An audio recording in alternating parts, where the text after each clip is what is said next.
Bonjour les amis, bonjour à toutes et bonjour à tous, c'est Astrologix au micro, nous sommes le 25 février 2022. Eh bien, je me réjouis de vous retrouver pour un moment avec le ciel astrologique, avec les planètes, pour évoquer quelques dynamiques là du jour, du week-end et surtout vous donner aussi un rendez-vous, puisque dimanche soir à 20 h, je propose un direct pour la nouvelle lune qui aura lieu mercredi 2 mars, donc c'est un petit peu en avance et c'est très intéressant. Et c'est une nouvelle lune vraiment très belle, avec beaucoup d'énergie à notre disposition. C'est juste formidable. Donc je vais l'évoquer dans mon podcast, ça va être un des points, préparation à la nouvelle lune. Parce qu'elle me semble vraiment très importante et aussi très en lien finalement avec l'actualité. Là, on sent des tensions grandir dans le monde avec des bruits de canons ici et là. Et je crois que c'est vraiment important d'être très mobilisé pour des personnes qui sont sur un chemin de conscience pour aller, pour aller participer à faire la paix à l'intérieur de soi pour que la paix soit aussi à l'extérieur de nous. Donc je vais évoquer des dynamiques en ce sens. Donc dimanche, je recevrai aussi Linda Martin pendant mon émission, dans une deuxième partie d'émission que je vais interviewer au regard de son thème de naissance. Donc si l'astrologie vous passionne, si si les biographies vous intéressent aussi, eh bien je me réjouis là, de vous retrouver ce dimanche à 20 h en direct sur mon antenne, David Pochard. Alors voilà, en guise d'introduction de ce podcast, et oui, je vais faire un peu de lecture ce matin. Il y a deux beaux symboles sabiens, vous savez, le livre que j'aime lire, du soleil du jour, et puis de Mars, de Vénus également. Et je vais commencer par ça, je vais commencer, avant d'aller dans le bain du poisson, je vais commencer par Mars et Vénus. Mars et Vénus, depuis une semaine, marchent main dans la main. Ils marchent main dans la main dans le signe du Capricorne. Donc Mars, c'est le feu, c'est l'action, c'est l'énergie de vie. Du point de vue spirituel, j'aime dire, Mars, c'est l'énergie à disposition pour réaliser le but de notre je suis, le but solaire, le but du soi, le but de l'être divin en nous. Et donc c'est à travers Mars, c'est l'énergie dont on a à disposition. Bien sûr, c'est humaniser ce Mars, ça va être les désirs, ça va être nos besoins de conquête, ça va être nos besoins de nous défendre, ça va être notre agressivité, ça va être toute cette dynamique martienne un peu guerrière. Ça, c'est dans la légende humaine, dans l'oubli de sa source divine. Lorsque Mars est conscientisé et utilisé depuis la conscience que je suis divin, alors ça devient une formidable énergie pour agir, pour prendre des initiatives, pour se positionner, pour faire grandir l'amour sur la Terre. Donc c'est une magnifique énergie à notre disposition. Et quand on dit faire grandir l'amour sur la Terre, c'est intéressant parce que en ce moment, il marche donc main dans la main avec Vénus, traditionnellement appelée planète de l'amour, mais au-delà de ça, Vénus, c'est l'attraction de nouvelles formes. C'est pour ça que c'est une planète très créative. Il y a des formes nouvelles qui peuvent venir à notre conscience. Il y a des dynamiques nouvelles qui peuvent venir à notre conscience. C'est aussi la planète des relations. Comment je souhaite relationner avec l'autre, à partir de quelle valeur, à partir de quel sens que je donne à ma vie. Tout ça, c'est les questions que notamment Vénus nous partage. Et là, il marche pour être en partenariat, que l'action soit de la même, en coopération totale avec le sens que j'ai de ma vie, avec mes valeurs, avec la forme que je reçois de mon être divin. Vénus capte la forme inspirée par l'être divin, et Mars va la mettre en mouvement, en action.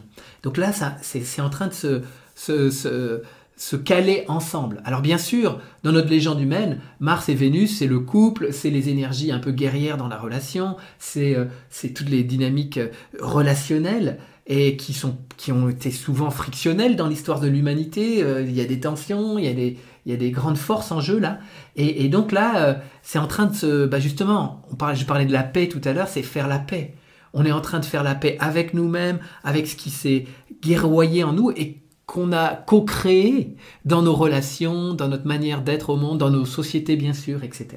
Donc la première endroit pour faire la paix, c'est à l'intérieur. Après, l'extérieur, il se met en résonance avec cette paix introuvée en soi. Donc c'est là qu'a lieu le point d'aller visiter en nous, effectivement, et c'était très beau parce que hier, dans la guidance de Marie-Odile, pour ceux qui suivent, c'était tout à fait la thématique, c'est la thématique du moment que nous propose le monde spirituel, les planètes le disent aussi, parce que c'est aussi le monde spirituel, donc c'est vraiment magnifique. Et puis, le jour de la nouvelle lune, et ça je parlerai longuement dimanche, mais elle retrouve ces deux planètes, Pluton, là c'est la grande volonté divine, c'est une grande puissance d'énergie en nous, qui nous invite à la grande transparence, vérité, nudité. Et là, Mars et Vénus, ensemble, vont passer le gardien du temple, on pourrait dire. Le gardien, Pluton, c'est... Voilà, on met la volonté divine sur notre agir, sur nos valeurs. Ça doit être teinté de cette couleur-là. Pluton, dans notre légende humaine, c'est le pouvoir, la manipulation, les forces politiques, les forces éventuellement de guerre. Donc on voit bien que dans la légende humaine, ça donne ce qui se passe dans le monde actuellement. Or, là, nous, on est invité à porter la fréquence au-dessus, et donc de pouvoir diviniser notre action, diviniser notre matière, notre senti, parce que Vénus est notre senti, que tout ça soit au service du divin. Des phrases qui sont utilisées souvent par Marie-Odile et que j'affectionne aussi, c'est la volonté divine, Pluton, et la puissance de la manifestation. Ça va être l'aspect plus féminin du thème, ça peut être la Lune, ça peut être Vénus, la puissance de la manifestation.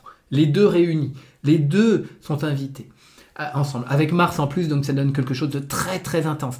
Donc les amis, ce week-end, en préparatif à la nouvelle lune, je vous invite à beaucoup de conscience, beaucoup de regard sur vous-même, sur ce qui garroie, sur ce qui n'est pas satisfaisant, là où il n'y a pas de cohérence entre votre agir et vos valeurs, par exemple. Regardez tout ça. Parce que dès que, effectivement, on a une action qui n'est pas en cohérence avec ses valeurs, ça fait une guerre à l'intérieur. Donc, allons voir ça. Allons visiter les endroits où il y a des zones de non-cohérence, de non-droit, etc. Et ça va aider grandement le collectif humain et toutes les scènes qu'on peut voir à l'extérieur de nous qui ne sont pas satisfaisantes, qui sont toujours violentes et guerroyantes. Donc ça, c'est le premier aspect entre Mars, Vénus, Pluton. Et c'est beau parce que aujourd'hui, alors que je ne me trompe pas, mais je crois... Alors, attendez, oui.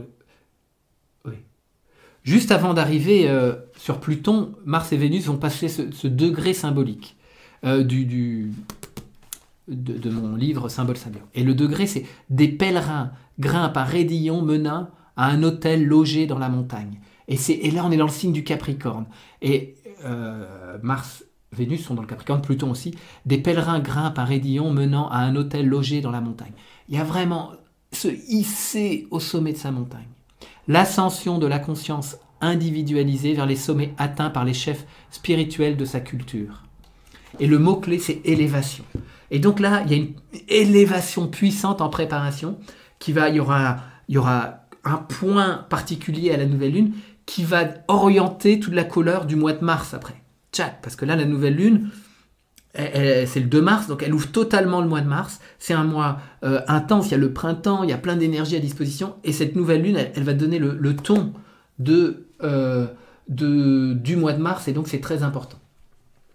Et donc vous avez vu le symbole élévation, donc c'est magnifique. Dans un deuxième temps, je vais évoquer avec vous le soleil en poisson. Le soleil en poisson et l'énergie poisson. J'ai appelé ça le titre de mon podcast, donc je vais évoquer un petit peu, mais très brièvement.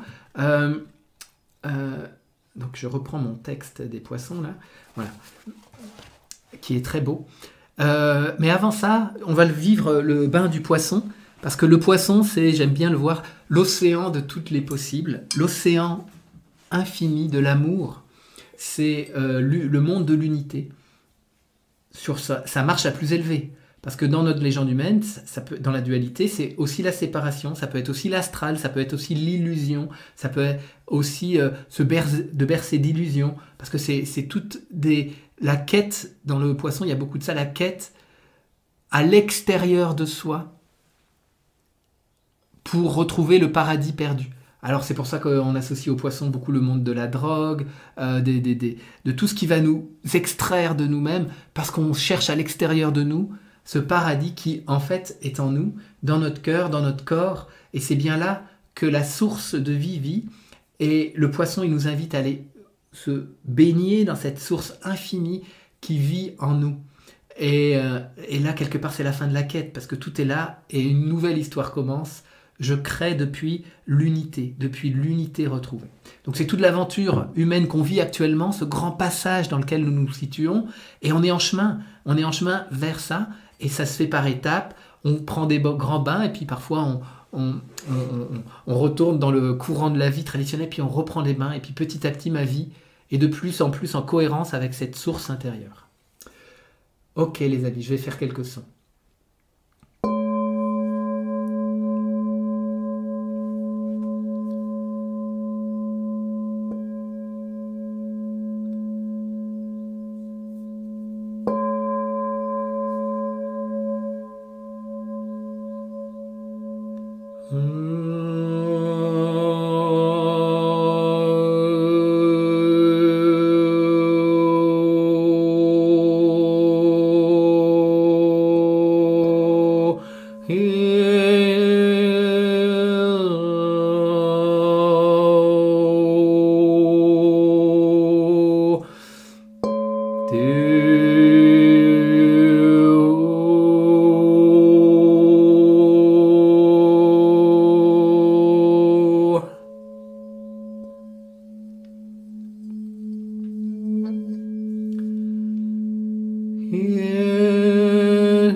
Je laisse un temps de silence.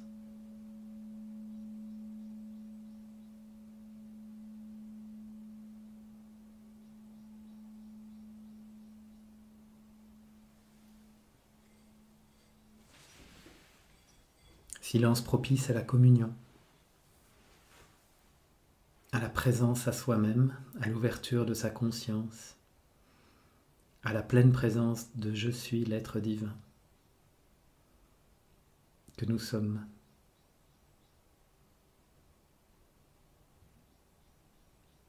Ici j'ai le chant des oiseaux là, qui arrive à mes oreilles. Le soleil brille, c'est une très belle journée. Ok, ça ouvre bien cette énergie poisson dans laquelle on est rentré depuis quelques jours. Et donc la nouvelle lune est pleinement dans ce signe. Le soleil et la lune vont se retrouver mercredi prochain. C'est un signe d'eau, c'est un signe de grande sensibilité, c'est un signe qui nous relie profondément au collectif humain. C'est pour ça qu'on l'associe beaucoup à l'amour-compassion, à cette capacité d'ouvrir son cœur à toute l'expérience humaine, dans toute sa richesse, sa diversité, mais c'est aussi ses douleurs, ses souffrances. C'est une grande ouverture du cœur qui nous est proposée par ce signe notamment. C'est aussi le dernier signe du zodiaque. Et quand on rentre dans l'énergie poisson, le signe qui suit, c'est le bélier. Donc c'est la nouvelle année astrologique qui va commencer. Et donc c'est un petit peu dans une phase de bilan, synthèse de ce qui s'est produit pour soi tout au long de l'année. Et d'inspiration pour la suite qui s'en vient. La suite qui s'en vient, le nouveau germe, le 21 mars, le printemps, et cette explosion d'énergie qui va être à notre disposition. Eh bien, voilà, là on est déjà dans ces préparatifs et c'est important de pouvoir se donner des temps d'inspiration. Je ne sais pas ce qui s'en vient, mais je me laisse inspirer parce que mon je suis, lui, il sait. Il est au-delà du temps et il va m'informer, il va m'inspirer. Il va m'inspirer s'il y a des dossiers à être clôturés. Le mois du poisson, on clôture les choses, on termine. Et ça nous donne une grande sensibilité, une grande capacité aussi à accueillir l'amour, la présence de l'esprit. C'est un signe de communion. Et il y a une magnifique... Jupiter va être conjoint au moment de la nouvelle lune avec Jupiter qui se rapproche de plus en plus de Neptune. Donc on est vraiment dans l'énergie du printemps et je l'évoquerai largement dimanche avec cette puissante conjonction à venir entre Jupiter et Neptune dans le signe du poisson qui nous parle de la grande guérison, qui nous parle vraiment de quelque chose, là, de l'unité, retrouver l'unité totalement. Expérience spirituelle forte, peut-être des illusions pour beaucoup de monde sur cette planète aussi. Et voilà, et je l'évoquerai plus largement. Donc voilà rapidement ce que je pouvais dire du poisson et vous lire le texte qui est associé à cette journée et qui, je trouve... et intéressant pour la période, très intéressant. Éclairé par un rayon de lumière, une grande croix se dresse sur un rocher perdu dans la brume du large. C'est toujours les symboles sabiens de Dan Rudyard. Éclairé par un rayon de lumière, une grande croix se dresse sur un rocher perdu dans la brume du large. Et la dominante, c'est la grâce spirituelle confortant ceux qui défendent sans compromission leur vérité, quoi qu'il arrive. Cette seconde étape nous offre une vision en opposition donc à la précédente. Elle relate le prix inestimable d'une existence guidée par une voix intérieure et manifestant un degré élevé d'affirmation de soi. Donc c'est magnifique, les ondes du soleil aujourd'hui sont branchées sur ce symbole qui nous invite à nous affirmer dans notre position spirituelle et d'être vraiment hyper positionnés. Ceux d'entre nous qui ne dépendent pas de valeurs, de traditions et de soutien collectif, mais cherchent à tout prix à rester fidèles à leur identité, à leur destin, passent presque inévitablement par une sorte de crucifixion. Leur seul appui est leur force intérieure, à laquelle répond une lumière céleste. Ce symbole nous dit « Sois fidèle à toi-même » et dans la confusion extérieure créée par ton entourage, tu réaliseras ce que tu es réellement en qualité d'individu, un fils de Dieu.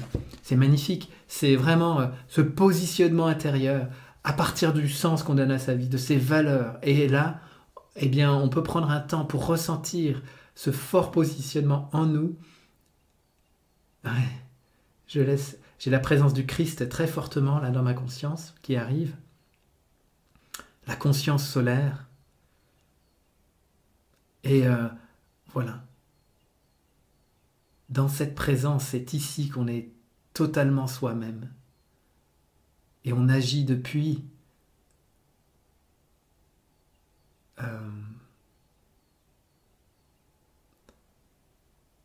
depuis l'intérieur de nous-mêmes, depuis cette...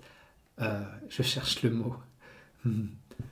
Depuis cet alignement, mais je n'ai pas celui-là non plus, mais bon, on va dire alignement intérieur, cette présence, cet ancrage dans sa propre vérité. Qu'est-ce qui fait vrai en nous? Qu'est-ce qui est vrai en nous?